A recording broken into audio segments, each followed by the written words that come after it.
Good evening, guys. How you guys are doing today? Happy Sunday.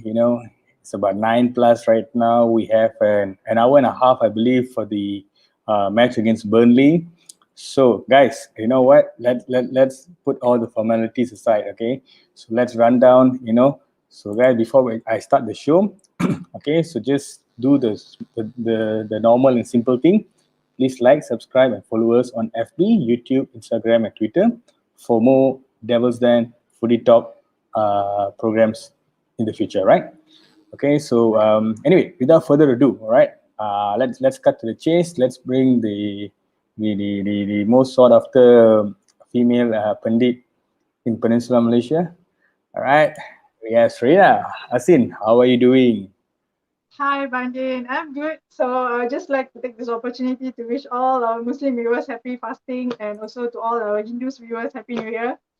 Thank So you. yes, it's been a great weekend for us today, this week. Has been, Yeah, been good. has Yeah, been. that's Okay, been, yeah. fingers crossed, fingers crossed. Okay, let's see what's going. Okay, thanks, Serena, for that. And let's introduce our two other guests for the day. One, we have Azri, the ever optimistic and also well technical knowledge individual. Hi, Azri, how are you doing, brother? Yeah, I'm doing good. Thanks so much for having me back again. I'll try not to be as neutral as I can, but No, we'll no, no. see. This I believe your second show, right, Azri? Yes, yeah, it is. Yeah, so I think your first show you bombed it. Yeah, So I think this show you rock it. Okay. So so yeah. all fun for us. But I think we have another person, another ever awesome brother Duhin in the house. Hi Duhin, how are you, brother? Hi Bangdin. Hi Serena. Hi Azri. How are you doing? How's things? Good, good. Still Good. still optimistic. United. I like the zebra there. But okay, you know what, guys? Let's cut to the chase. Bring our first topic for the day: the review of Granada and Spurs. So we'll start with the Spurs event first. Okay, it was a comfortable win 3-1 on the cards. On the cards, it was a comfortable win. But maybe Azri, do you think it was as comfortable as how the scoreline was? No, not at all. The fact that again we had to come back from 1-0 down was, it already says a lot. And the fact that all three of our goals were in the second half onwards, you kind of shows you what I'm still trying to figure out what Ole's mindset or what his tactics was when trying to have this very interesting formation or starting lineup in the game, because to me, Pogba should never, ever, ever, ever play on the wings. So, initially having Cavani and Rashford, I thought it would be a two striker combo.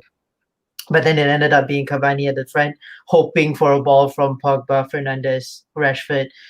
It was a little bit of a hill to climb. And once, I suppose, once that sort of like occurred, or it actually, made Ole realize that, and he eventually changed the tactics in the second half. We finally got that momentum going. So yeah.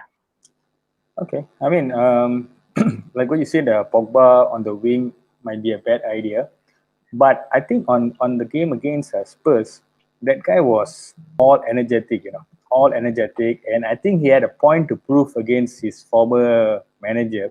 And I think if They you all notice, did.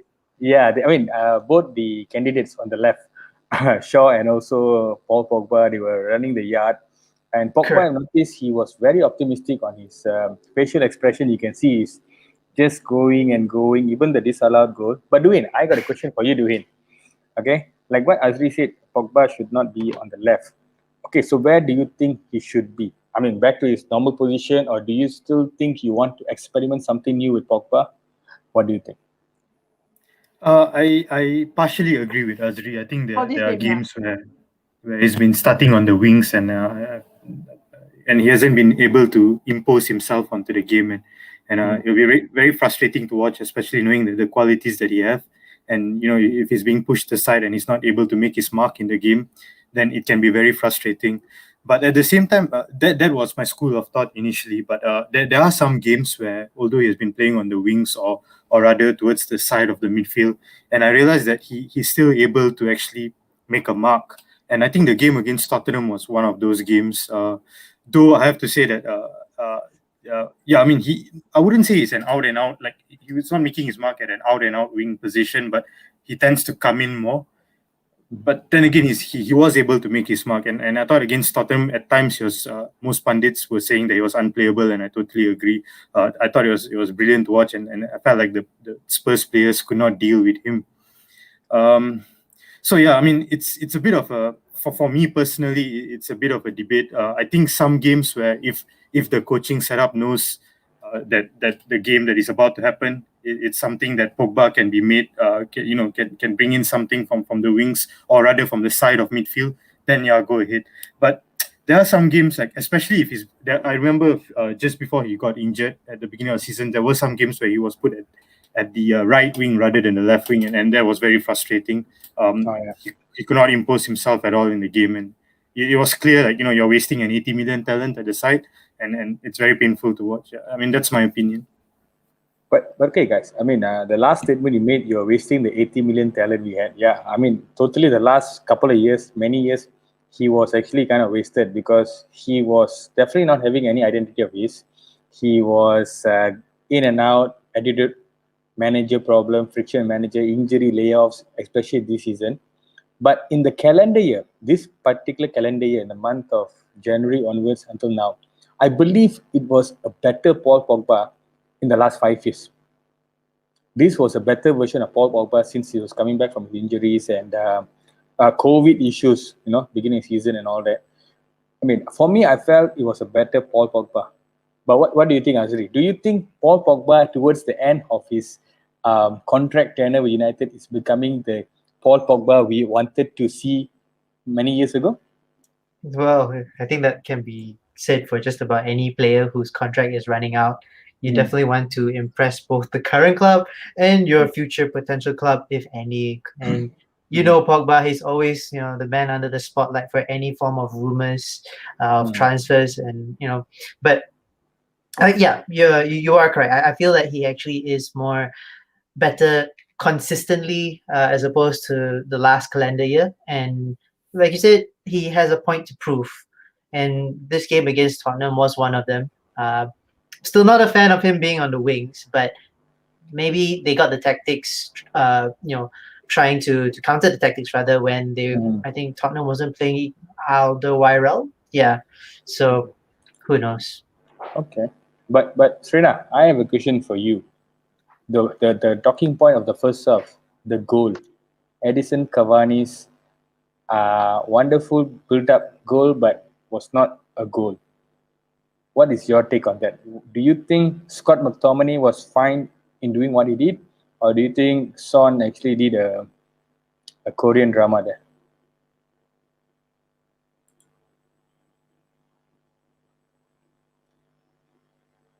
Rina? Okay, I think we lost Rina there. No worries. But Dwayne, what do you think? I mean, to the same question I posed out there. Do you think Son was doing a drama there, or Scott McTominay was just unlucky to be given such a harsh decision? Yeah, I mean, it was very painful to watch because it was a really good goal. Really good goal. I think the timing in which and the weight of the pass from Pogba to Cavani and the run, the anticipation from Cavani, so nice to watch, like really a top quality goal. And we've always been saying, like, for United fans, there was a period we went through whereby we always complain that for teams that sit back and defend, we are unable to break through their defense. And obviously that's not the case with Tottenham, but it was nice to watch a defense splitting pass that was able to pierce through the defense of Tottenham. And then after all that, the celebrations were going on. Yeah, but just to add on something you said just now, a Tottenham team which sits and defends. I think Mourinho had lost the park the bus factor many seasons ago. So I think Mourinho's team can never sit and defend. They always sit and expose themselves. I believe that's what happened. So I think, do you agree with that part? Yeah, I mean, definitely he has lost that formula, that secret formula that people normally make fun of and call it park the bus. But that ability of scoring one goal and defending comfortably without giving any hope to the opposition of scoring a goal because the defense is just that good. He doesn't have that anymore. But to just go back to the earlier one, having watched the defense splitting move that scored the first goal and celebrating it, and then for the referee to call back the play And not only that, it's not like he got the decision from the fourth official or the video official. He actually went to the screen to watch the replay, and yet he made the decision that was a clear foul. Firstly, I mean, there was contact to the face, but it's so clear that it wasn't intentional. It was just a natural movement. That's what you do when you see players coming towards you. You try and cover, and I mean, But- it's just painful. I don't think it was a disallowed goal. I thought it was just a normal. Correct me if I'm wrong. Okay, a few minutes or maybe 10 minutes before that, Rashford got manhandled the same possible way in the edge of the penalty box, and that was not given a foul to us. You guys remember? Before the goal, Rashford had a foul where I'm not sure who was the defender actually elbowed him over the neck, kind of pushed him over the neck, and that was not given a goal. There was no VAR review. The same instance happened here, and I personally felt the referee looks very noob to me. He looks very noob to me. He was indecisive. I can see that he does not have a control over the situation. He was just being 50-50 about it and then disallowed the goal. Because I can see the body, the face of his, the body language. This referee does not know what he's doing. Personally, I felt like that. Giving out yellow cards for no reason. But again, Azri, putting that aside, Son woke us up. Son Heung-min woke us up. Perfectly fine. What do you think went right in the second half? What do you think will happen in the tunnel? Well, I would think that whatever happened in the locker room, whether it's the hairdryer treatment 2.0, whether it was like, the substitutions that were introduced as well, in your own words, it woke the whole of the squad up. You started seeing them playing with more grit, with more energy. They actually won it back. That maybe they were just so half past it when to see Son doing his whole K-drama acting to a disallowed goal. A few minutes later, he scores a potentially winning goal. Nah, if I were in there also, I wouldn't have it. And I think it was greatly due to the mentality of it, of they are not going to get away with this, to actually, sorry, I'm losing my words on that. I'm so angry with it. Also coming back to it. Azri, I totally feel you. Like, I was really upset because that was a really, really good goal. The whole team played Pogba, Cavani linkage, and then to just chalk it off like that. Correct. The two players that would have needed that much of a morale boost, and just take it away from them. As a whole team, I would have, definitely wanted to make sure we win. But again, Azri, along with Pogba, wait, let me get back to Serena. Okay, Serena, I hope your line is better right now. All okay? Oh, she went missing. I think she's so pumped up for the Burnley match, I believe. Don't worry, Serena, we'll come back to you. So, Azri, I mean, I saw three players who had motivation to perform. Edison Cavani, Paul Pogba, and I would say Luke Shaw. Yeah. Luke Shaw. Because these two players, Pogba and Shaw, was actually very much sidelined by Mourinho during his tenure with United as a manager. Right, so they had something to prove. But Cavani, I noticed, he was just not giving up, and he was getting all that empty spaces and making runs. And then, of course, he came up with a wonderful goal. And Fred was running the yard and scored his first goal in 2-3 years. It was nice to see. He saw. I mean, it was like the 2002 World Cup. He won the World Cup. He's celebrating like that. It's nice to see that. But do you think this United performance against Spurs?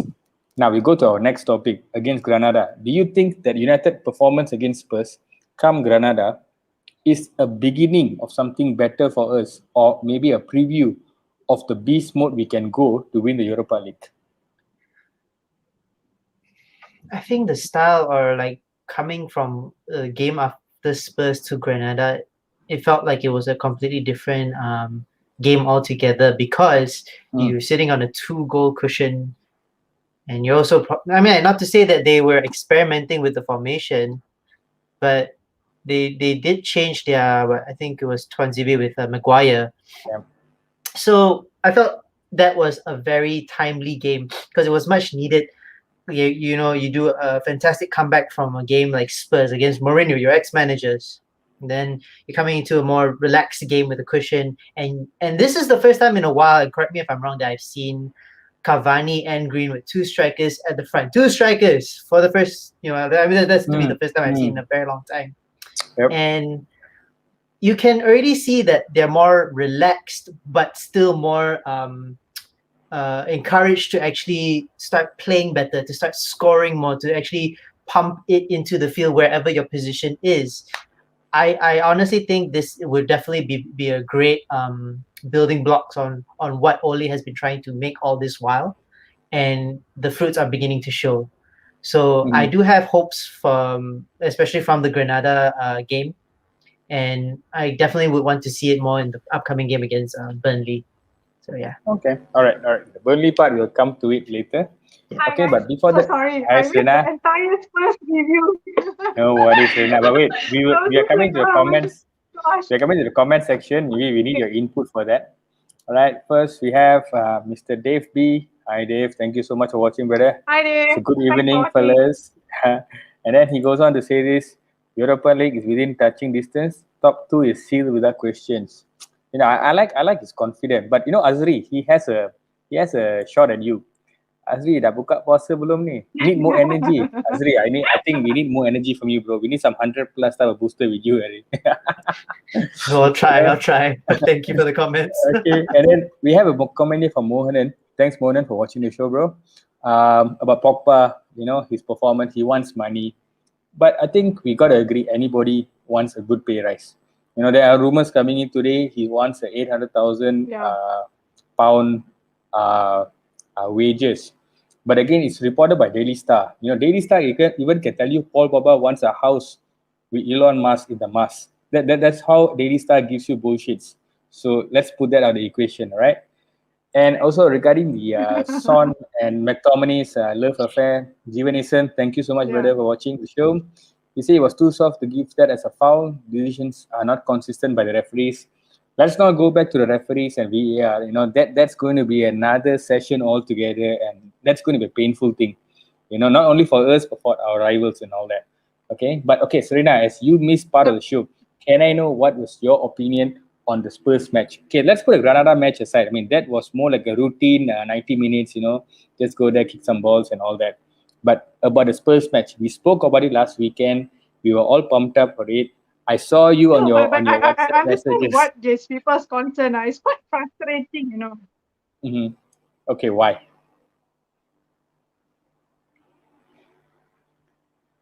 What's frustrating? Srina? Hello? I think her line is frustrating her, I think. Okay. Okay, what's frustrating, Srina? Sorry, Dinesh, if you don't mind, can you repeat again? I only No, heard no, the you- last you- word you- WhatsApp messages only.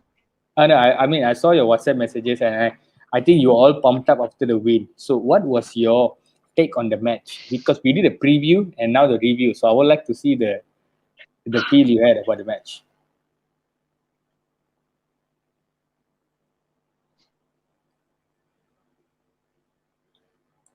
Okay, I think we lost. Yeah, you are talking about the Spurs match, right? Spurs match, yes. Correct. Can you just hear me? Alright. I'm so frustrated. Please, someone, don't sabu me. Okay, relax. Happens. Okay, so what's your take, Serena? Okay, for the Spurs game, for me, it was the first half was a bit frustrating because of all the decision made, the controversial games and all this. But the second half, we really pumped up. We really have changed, and then especially, I would like to say, Ole did a brilliant substitutions, by bringing in Greenwood. He is a game changer. He also contributed for the goal. He also scored for the goal.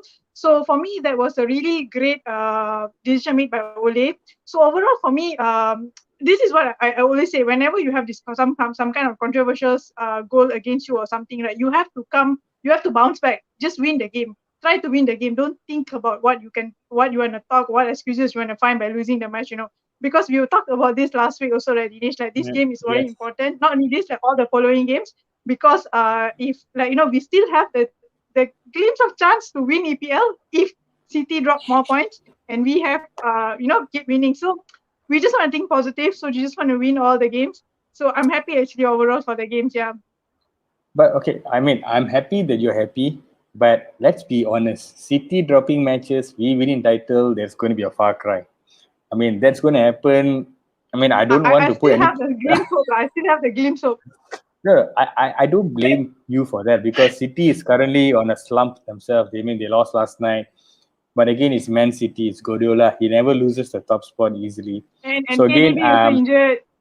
So KDB, anything can KDB happen. was injured for a long time, and still City was steamrolling everybody. So I mean, I wouldn't really buy the story.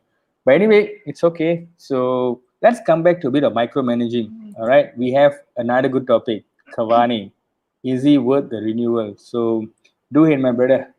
What do you think? Do you think Cavani is again like Pogba towards the end of his so-called tenure? He's showing the hunger, or do you think this season has been a waste for him?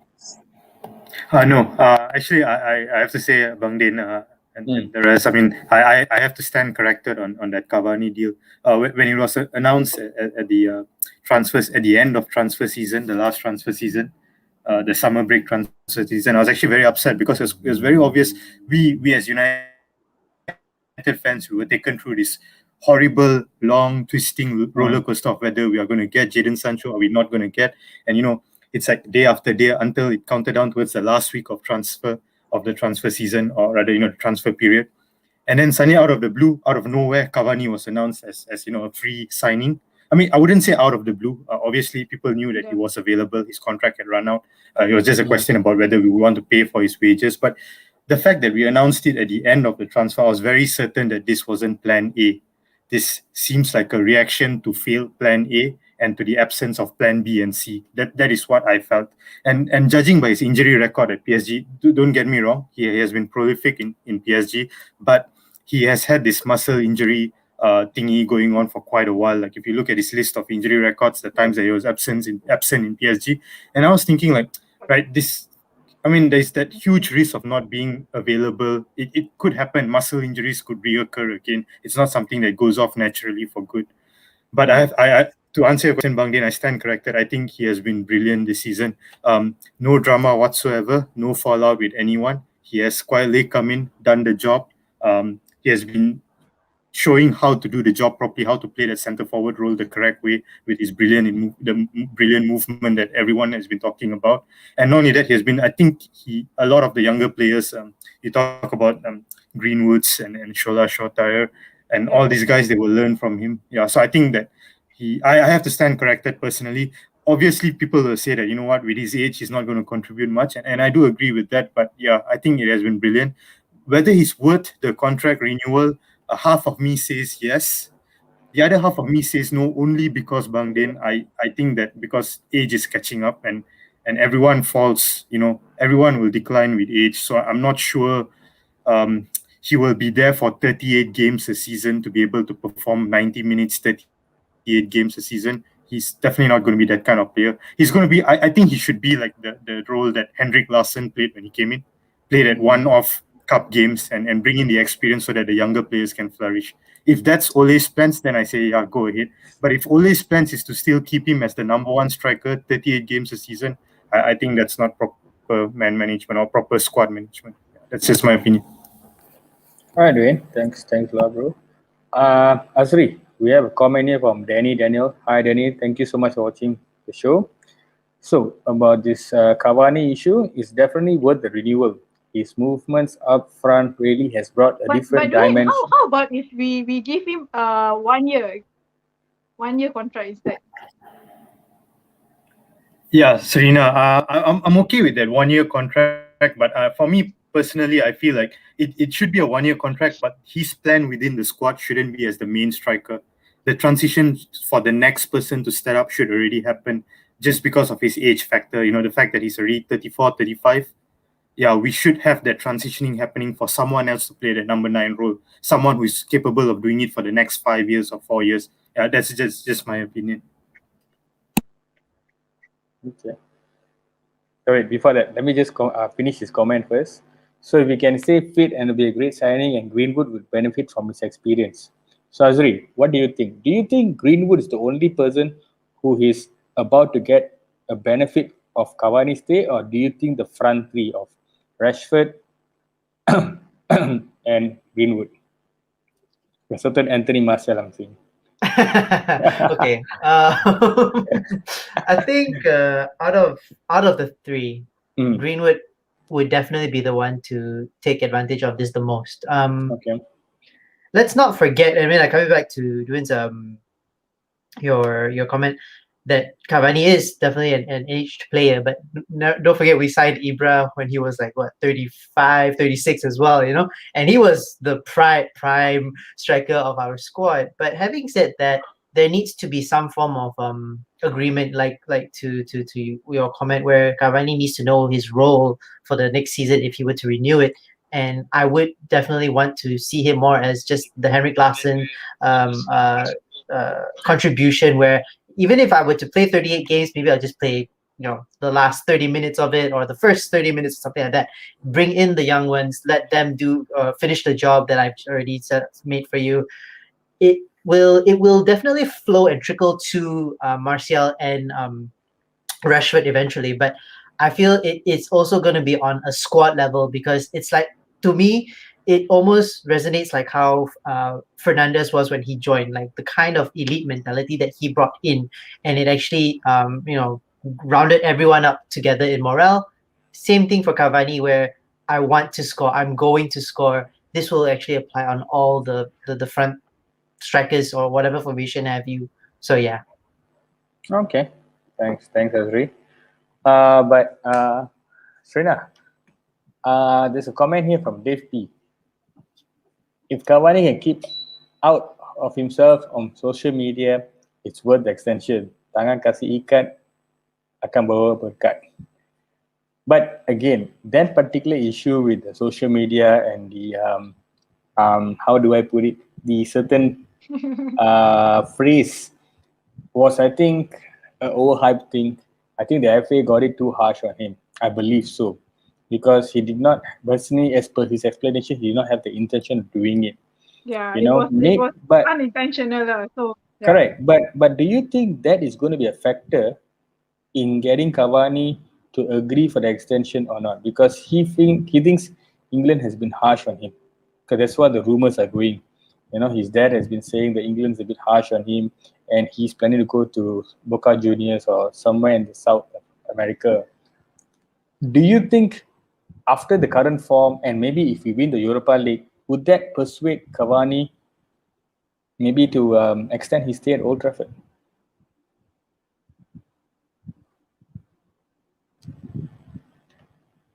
Sure. Okay. I think we lost Reina again. But Dwayne, what do you think, Dwayne? Yeah, actually, Dinesh, first of all, I hope you guys get my contacts There clear you go. this time and it's not delayed. I'm Okay. finger crossed for now. Okay. Okay.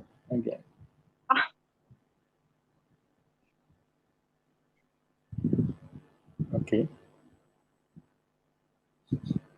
Okay, Dinesh, I tell you what, because it's delayed, right? You go ahead. You go ahead with other guys. Okay.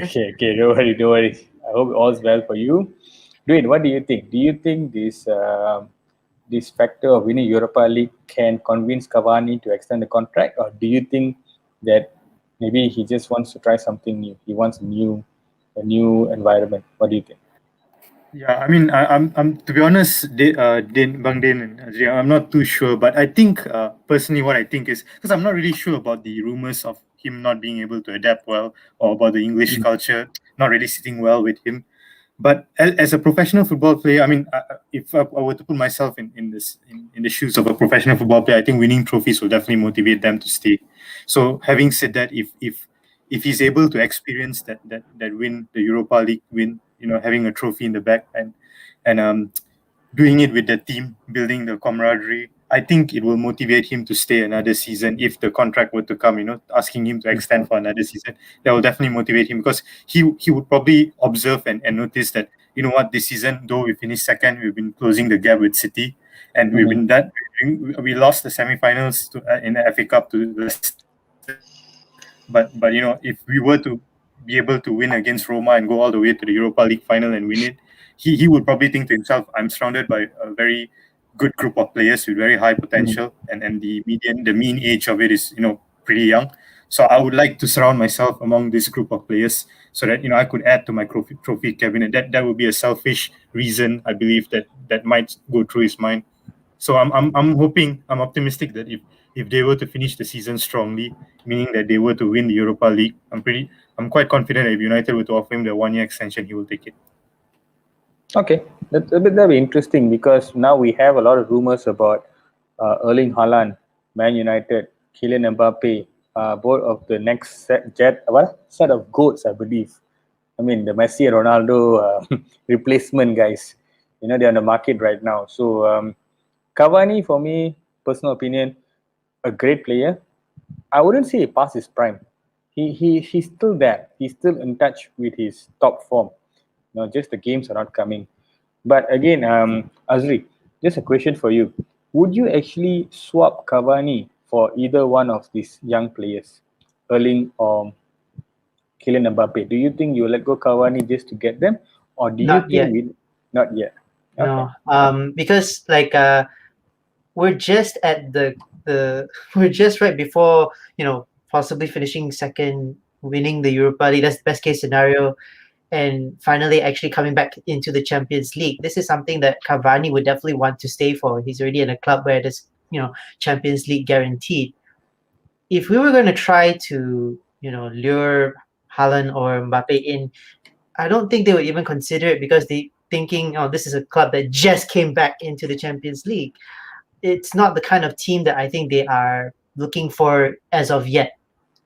Regardless whether we can match their wages or their demands, I don't think we have the upper hand. And I think keeping Cavani for another season and having his quality for what we have right now, it's really going to do wonders in the long run. Okay, that's interesting. So now, let's go for the next topic about Cavani, about strike partner, Mason Greenwood. You think the boy is back? You think the boy is back? I mean, the third goal against Spurs spoke some good volume by the guy. Doing that so-called feint movement and getting a goal. Do you think he's back with his confidence, or do you think it's still up and down? Do you think we should let him go the season? I mean, let go the season and start afresh next season. Do you think the boy is fine? Was that for me? Either one. I mean, do it. Yeah, I mean, I think we can see that the confidence is back. You can see with his body movement and the body language, Greenwood somewhat compared to the first end of the season. Right after the off-season drama and whatnot, the incident that he got involved in, he hasn't been the same Greenwood that we saw last season, and it was quite painful to watch. And then I think right around the period when Pogba came back from injury, somewhere around there, we've been seeing, or rather, I personally have been observing some glimmer of hope of like Greenwood getting back the touches that he had last season, and he's been imposing himself more onto the game. And I'm not going to say that he's 100% there yet, but I think he definitely has given Ole confidence to start him more matches, give him more minutes. Definitely with his recent performances. I would just like to add on. I know it's not part of the question, but I'm a bit upset, or rather, I'm a bit upset about it. And I think it's justified. I don't think he will make the England Euro squad, but that's okay. That's okay. Yeah. Well, I think competition is high in the England squad, but that boy has a lot of talent, and I think he's wearing the number 11 jersey. So that jersey has a lot of weight. It's not another number 7 or what. There's only one great player who was 11, Ryan Giggs, and that guy was all miracle. But again, Azri, you think Mason Greenwood next season, with a lot of rumors of new star players might come into Old Trafford, you're not sure of anything. Do you think Mason Greenwood will still be relevant, or do you think the pressure of a big name signing might just drop the boy down to the bench? I think he's still relevant, in my opinion. He seems to be, to me, the glue to Cavani and Rashford, because in my humble opinion, I don't think Cavani and Rashford have that connection as much as I've seen Greenwood and Cavani, as well as Greenwood and Rashford.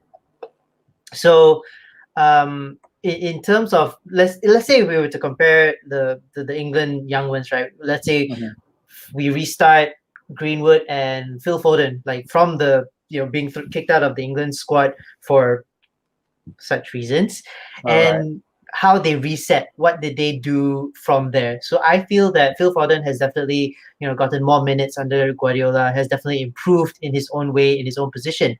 Greenwood, I think this season, yes, he has actually slowed down, but he has actually shown a little bit more of a mature striker mentality of actually wanting to pass instead of shooting for a goal that's most likely not going to go in. He's showing all the kinds of movements that you don't really see on strikers his age. So yeah, there's so much potential in there, and it would be sad to see if he were to be loaned out, if we were to sign in any other strikers to try and again have some pairing with the current squad that we have. So yeah. Okay. Srina, I see you moving quite clearly right now. No, So I just now believe as you're we were back. talking about connection, I just wanted to say it cannot be as bad as mine. I think FA is But doing sabotaging me but for but last Srina, week. but I think now it's better, right? Okay. Yeah, So yeah. let me give you a question now. Let me give you a scenario or maybe a suggestion. Okay, now we have Edison Cavani, we have Greenwood, we had and then we have Marcus Rashford. Okay. Now Okay. let's put it this way: we're going to buy a striker next season. Example, we buy Haaland a or Haaland. Kane. We buy a Haaland. Do you think we should keep Greenwood in the squad? Do not loan him out and sell him away. Do you think that will be the best way to keep Greenwood? I mean, I don't want to, spoil the day. Yes. But do you think Greenwood should always No, be I understand. in that setup of the 18 players in the bench, even the bench, not the reserves? I mean, on the bench, he needs to be there. So, do you think if you're because we are definitely going to buy someone in the market? The writing is on the wall. Mhm. We are going to spend. We need to spend Mhm. to be on par with the big boys come next season. We might get a Haaland, we might get a Mbappe, we even might get another player, another striker, because the focus is there right now. But Mhm. I would not be able to accommodate 5 strikers in my squad because we are playing with 11 players. Okay, so Greenwood, a young player, physically might not be very imposing like the rest of them, but he has the attributes, he has the skills, he has the movements, he has the eye for goal. So, what would you think about Greenwood next season if there's a big marquee signing coming in? Yeah, back to the questions. I think if you give me the options, right, I think those one of the players that, especially your favorite players, I think that player has to be loaned out first. In my opinion, I think because I think it's better because if you see the contribution he made, I wouldn't say he doesn't make any contribution, but comparing his contribution with Cavani, with 34 years old of age, he can run more than Marshall. He can do better than Marshall. So why do we have to keep a player such as that in our team and then we pull out a potential player like Greenwood away, So might as well you keep Greenwood in. You shine because for me, I think this season especially you have seen Greenwood improvising every single time, because he has given more game time, like how we have discussed previously also. So that was one of the factor that I feel that he has been changed a lot, and he has been like his goal scoring, his assists, and all this has been improvising a lot. So for me, yeah, it's better for me to keep him and loan some other players who is not contributing much to the team. Okay. So anyway, Dwayne, now talking about Greenwood. Oh, I So got let it, the full sentence. Thank God. Thank you. okay lah. I think the connection was playing, some games with you last. I believe everything is good and fine. But Dwayne, let's go Yeah, I on think on base really based on Greenwood. Let's go to the next topic, the preview of the Burnley match. Okay, the reason why I said Greenwood and the next topic, the lineup is finally out. Okay, the lineup is finally out, yeah, I still understand. and it reads like this: we're having Dean Henderson at the goal, Wan Bissaka, Lindelof, Maguire, and Shaw. I Yes. mean, the four musketeers or whatever you call them. McTominay and Fred, two Okay. holding players. Rashford, Bruno, Paul Pogba, and we have Greenwood starting on top. Not Cavani. We have Greenwood starting on top. So that's amazing because the last time I thought Cavani might be starting. So the Solskjaer has that confidence on Greenwood. So Dwayne, what do you make up of the lineup? I'm actually quite surprised. Only for the fact that Rashford is starting and not Cavani, because I think Ole has made it quite clear in his post-match conference after the Granada game, or one of the games before that, that Rashford is actually carrying some discomfort in his foot, which is quite obvious for us United fans when you watch him, because the body language you can obviously see is not 100%. So I was kind of hoping that they will take advantage of the fact that Burnley is in 16th position and they haven't won. I think they've only won one in their past 8 games. I thought the coaching staff might take advantage of this game week to maybe 17 now. keep Rashford on 17 the of the game. bench. To keep Rashford on the bench to give him more of a break. So I'm quite surprised that he's starting rather than Cavani. I think probably the coaching staff might have seen something in training that gave them the confidence that, you know what, Rashford maybe is game fit ready. So I guess that's the reason. Personally, I was kind of hoping that Tuanzebe might start in defense with Maguire, only because it's against Burnley, and I feel like we need to give him more game time. And Tuanzebe, although he's young, but physically he has that physical aspect of the game with him. He's a very athletic player, and I thought he will do well against Chris Wood and Matej Vidra, especially against Chris Wood, knowing that Chris Wood's style of play is that physical, imposing himself physically on the game. But then again, I think Lindelof and Maguire have been quite consistent lately. So I hope that they keep up with this consistency and they be aware of the physicality of Chris Wood. And for me, the only surprise would be Rashford starting ahead of Cavani. I was hoping that he'll get more of a rest. Yeah. Okay. Azri, we have a comment here from Uwe Tay. Hi Uwe, thanks a lot for watching the show. So Burnley at home is a banana skin. We haven't beat them at home since like 2015. So what do you think about that? Do you think it's going to be banana skin, or do you think it might be a straightforward pulsating win? Or what do you think? Okay, well, coming back from a rather easier game for Granada with a 2-goal cushion, right? Coming back into the EPL and then experimenting again with Lindelof, again, like what was mentioned, like Rashford coming in is a bit of a surprise, but I would have to say that Burnley might actually have to think twice if they were to think that they're going to actually extend their unbeaten run against us at their home ground. Though I would definitely want to say that it has to be approached with caution, because if I recall correctly, Burnley is quite the team to actually hold physically to its players. So players like Greenwood, Fred, maybe they might actually fall against very physical, very big and large players, and that's my concern, where they can't get their passes through into the field. But I'm leaning towards a potential win, and it's not going to be a banana skin like before. All right, man. I like that confidence Azri has, bro. But might I ask one question? I just want to ask this question to the whole panel, Azri, to Serena. But I'll start with you first, Bangdin. I mean, this is like the 1,000th game that Van der Beek is not being considered a starter, right? Although it's against a team in the lower half of the table. Sorry? Today is his birthday, Exactly, it's his birthday today. Anyway, it's like the 1,000th game Van der Beek is not being considered a starter against a club that's at the bottom 5 of the table, who hasn't won only one game in the past 8 Premier League fixtures. So personally, I'm very confident that Van der Beek wasn't Ole's signing. It was just a signing that was available, and maybe the Ed Woodwards and the Matthew Judge of United, they are the ones who made the decision to get Van der Beek. That's my opinion. But Bangdin, what's your opinion? Do you think that was Ole's signing? Ole wanted him during the off-season? Apparently, it was clearly stated that Ole didn't actually want that signing. He said, that's not my signing. My signing was Jadon Sancho. He wanted Sancho and they were supposed to go all out for him. But I personally feel Van der Beek was a capture of getting a player, just put him in the squad. He's a good player. He might not be the player we need right now, but you know what? let us take him before other clubs take him. You know, I feel that was the So whole. it's more like a Uh, rush kind of no, buying. it was not a rush, Serena. It was actually, you see, simple. No, if I have a certain suite in the market right now, and I think Azri and I are competitions, all right, and I'm not going to let Azri buy the suite. Even I might not like the suite, I don't want Azri to touch it.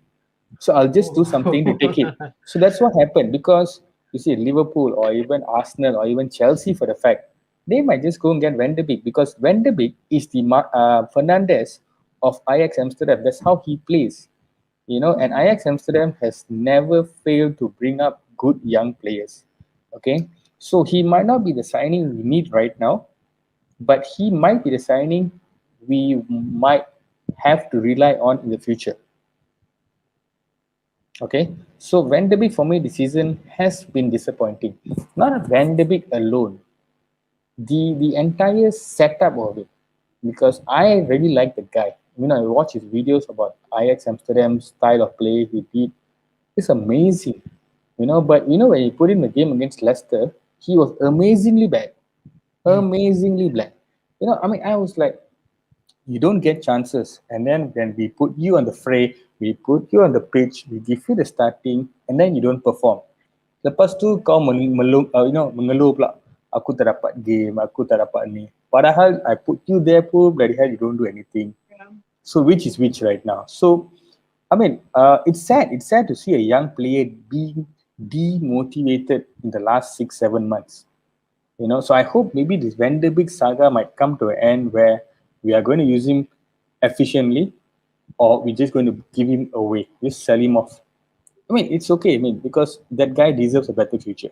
But that's my opinion. Yeah. Maybe, Serena, what do you think about it? Yeah, I would agree on that. Like what you say, right? When you were given chances, you should have taken the chances. That's what happened to Greenwood, even Daniel James. All these Luke Shaw, all of these people. When they get the game time, they perform. They show us that they can, improvise and all this.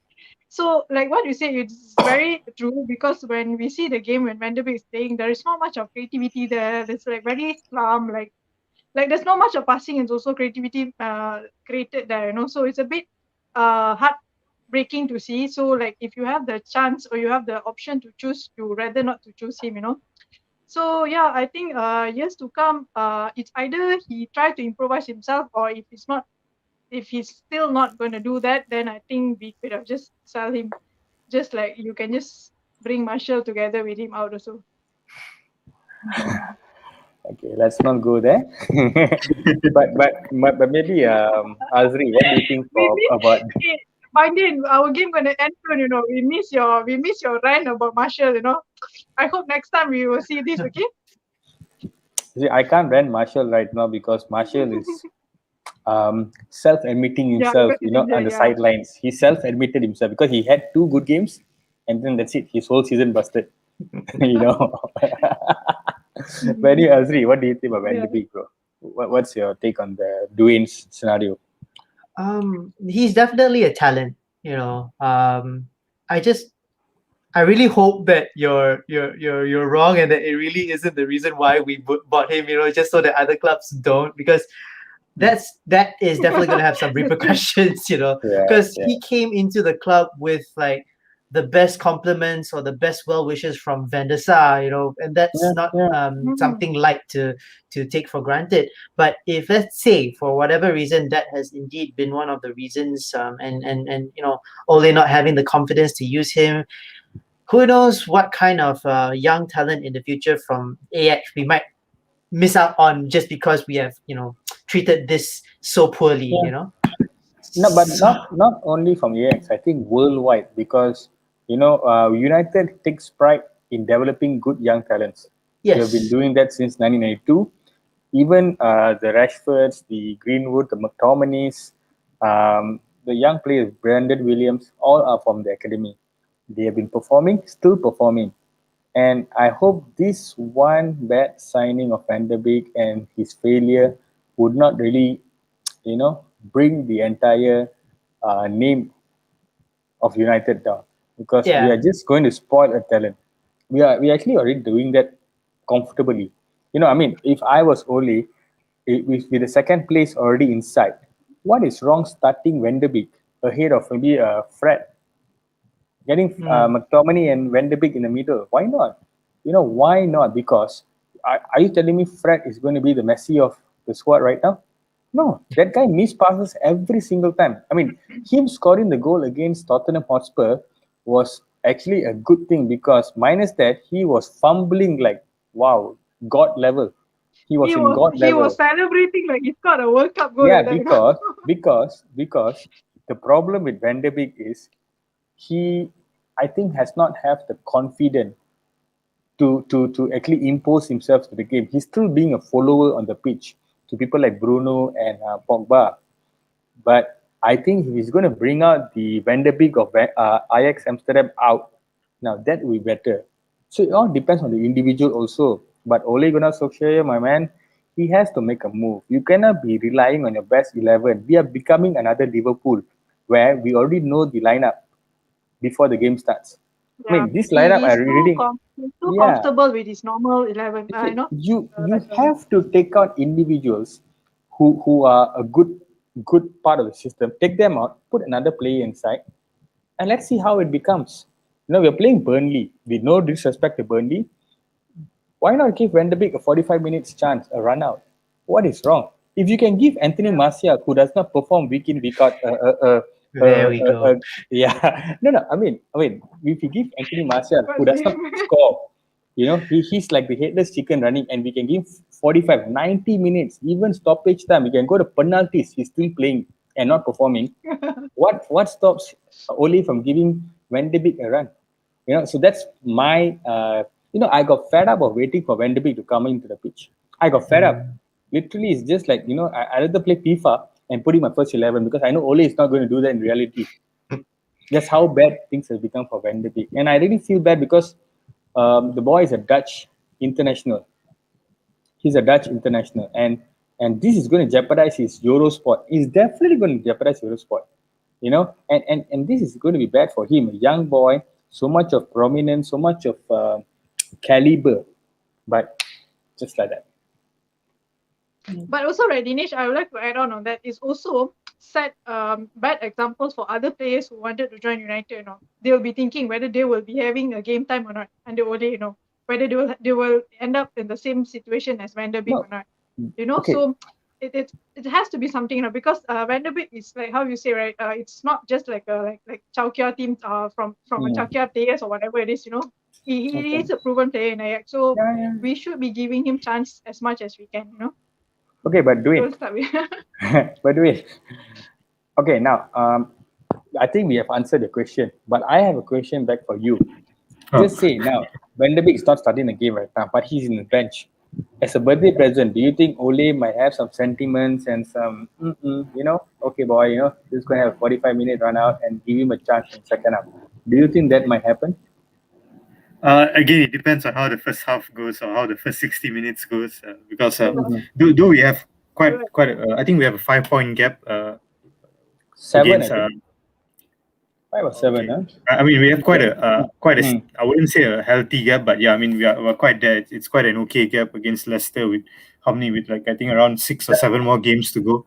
Yeah, we have 7-point gap actually. Same game, 7 point. Yeah, 56, 53. Yeah. Though we have a 7-point gap, I think Ole still wants to get the job done. He still wants the 3 points. So to answer your question, if we are 1 or 2-0 up, in fact, to be honest, even if you're 1-0 up, I don't think so. You'll bring Van de Beek on. If we are 2-0 up within the 45 minutes or 60 minutes, I'm kind of hoping he'll give the birthday boy a chance. But to be honest, right, Bang Din, I personally really think Ole is trying to tell the world that I did not want Van de Beek. He wasn't my signing. I wanted someone else. But it's a bit cruel, right? I mean, yeah, you can have 11 OKU Martial playing, and then who doesn't perform? Again, I come back to the same thing. My question is simple. You are a striker and you don't score goals and you're playing. And here's a midfielder who's not supposed to score goals, but supposed to be part of a team trying to attack or defend, and you're not giving me a chance to prove himself. So only as much as I love my manager, I still dispute that particular decision he's doing right now. I remember I told you guys the only way to get Martial out is Martial has to get injured. Now I believe in God. All right, thank you. Hey, come on, I was just being honest. Okay, now let's go back to the main thing, the score predictions.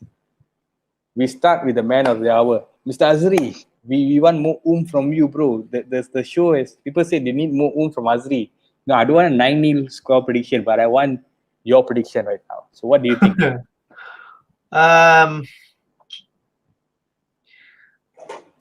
Preferably, Okay, preferably, I of course.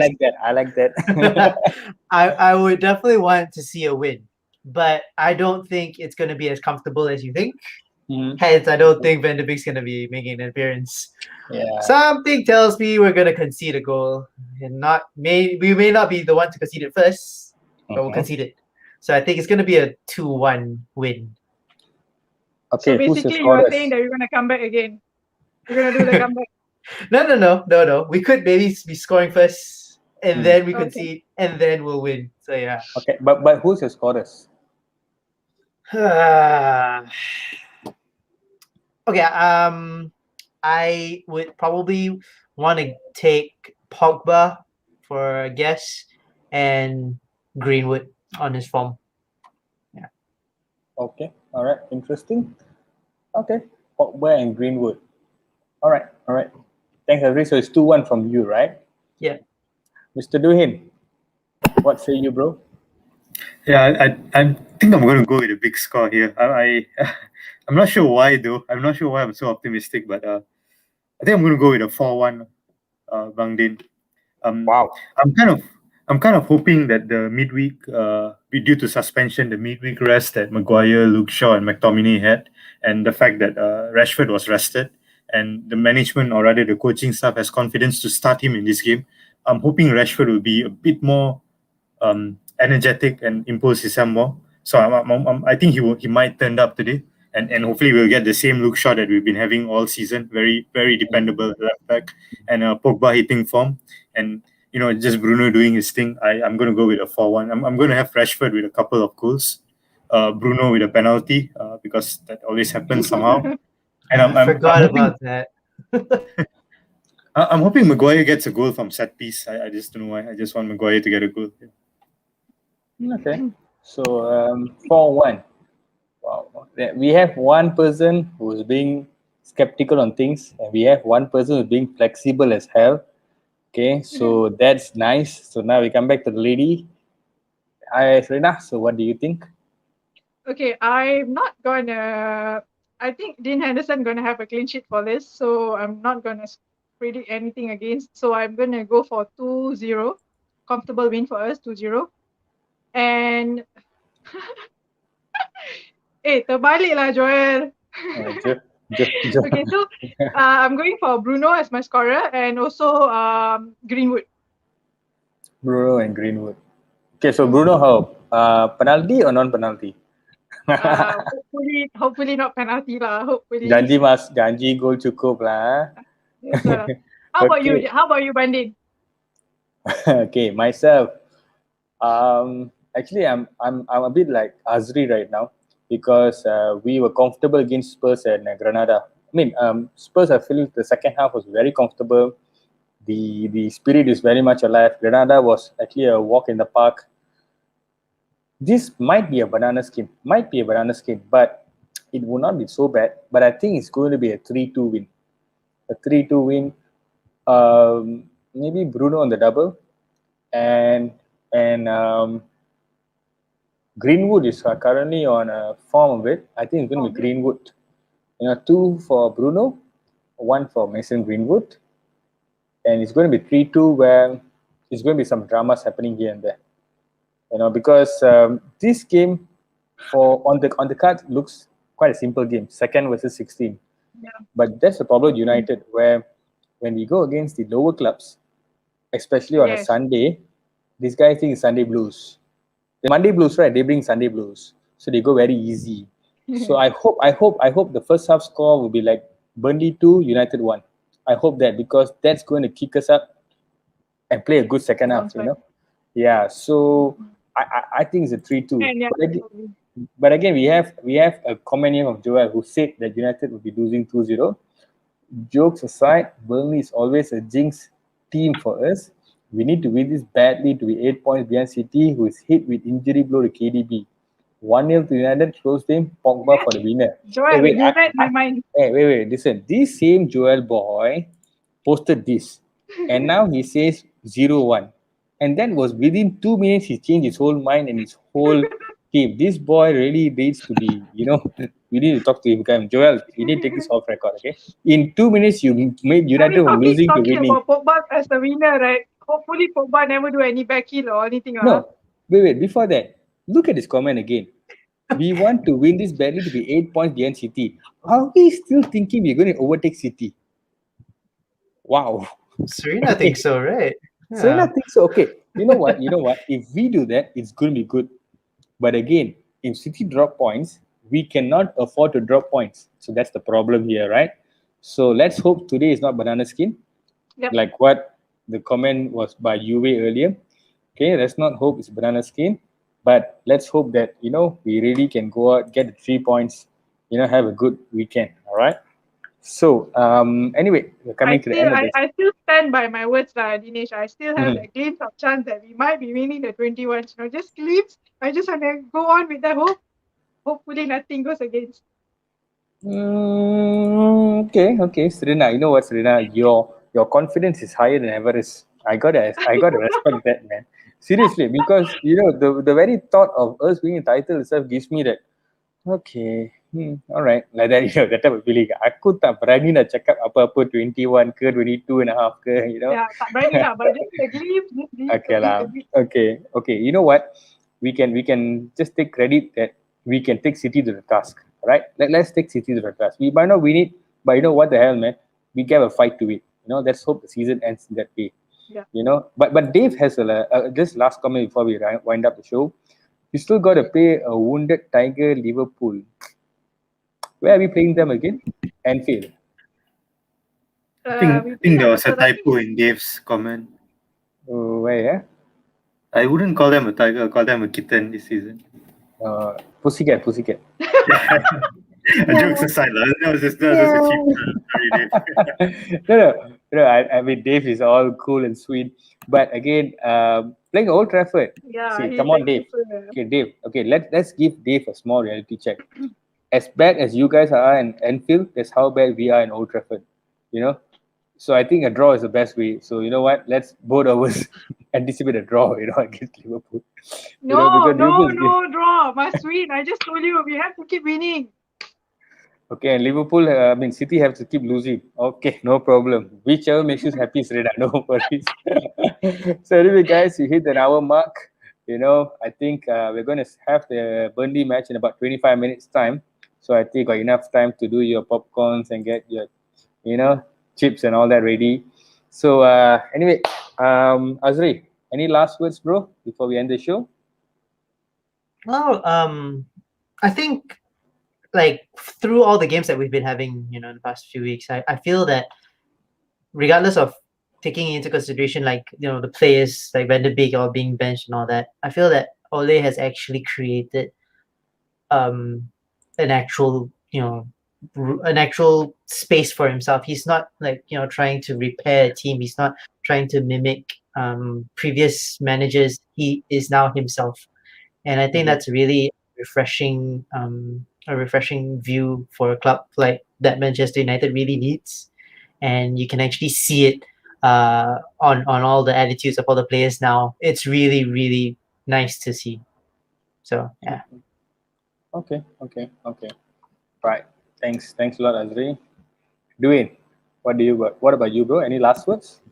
As we're coming towards the last stretch of the season, in terms of the Premier League, I think I'm choosing to be very optimistic. I like the way where we are right now, and not to say that we have to be complacent because we have nailed down the second place. We haven't yet, because there is a possibility of dropping points and not being second, not finishing second. However, if we do in this current run of form and the current momentum, we carry on continuing this momentum till the last game of the season, I think we will finish with maybe 6 or 5 or 4 points behind City, and that should be, in my opinion, again, this is just my view, I think that should be celebrated as an achievement, because how far behind we were last season and how far along we have come. with all the problems that we had during postseason, with the COVID and all the drama and the Greece incident and whatnot, I think that should be celebrated as an achievement. However, if we were to lose the semi-final tie, that will create a lot of questions, Bang Din, to be honest, because and it will create a lot of justified questions, because this will be like the 5th semi-final tie in a row that we have lost. So that's also something that we need to look out for, and Ole needs to get the job done. Yeah, just my opinion. Another Ole out session. Yeah, the thing is, the semi-final is becoming a jinx to Ole. Ole back in his playing days, finals and winning for titles was what he was achieving, and it's a bit disheartening to see that he's having some roadblocks at the semi-finals. So let's hope for the best. A comfortable semi-final win. Let's hope for the best again. So Serena, any last words, Serena, before we wind up the show? Yeah, I would just like to add on what Duhin said, right, about the semi-final match. I think we can bring this for our next show and see how is Ole's what is going to change if Ole lost another semi-final, or what's going to happen. So because it's not going to be the same, that just like how Duhin said, at the moment we are happy, we have achieved second now, we are in the semi-finals of Europa Cup, but when things doesn't go the way that all the fans want, that's when the disaster happened and people start doubting whether are we really progressing and all that, because at the end of the day they wanted to see a trophies, instead of just being in a position in certain this one, or level of certain this one.